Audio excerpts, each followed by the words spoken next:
The Honorable Supreme Court, in one of its latest case, has given specific guidelines through the Honorable High Courts, where it has specifically stated that prior summoning any government official, certain guidelines has to be followed. So now we have seen in various occasions that government officials are being called upon by the High Court to appear before them to explain the matter and to answer the queries before the Honorable Court. So now this can be done, but prior to that, certain specific guidelines has to be followed by the Honorable High Courts, so that the government official do get certain time and reasonable opportunity to appear before the court and make his or her statement. So in one of my case, I found that the government official has been only allotted 1 hour time to appear before the Honorable Court. So the distance to travel was also not being taken into consideration, whether the person was in particular place or not, that was also not taken into consideration.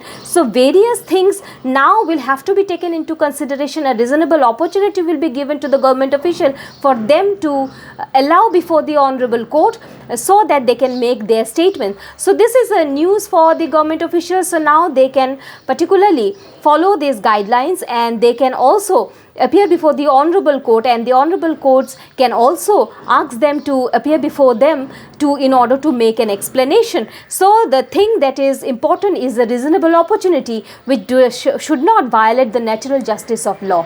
So here, this is with this latest judgment, I would like to highlight that the government officials now have a reasonable opportunity to appear before the Honorable Courts.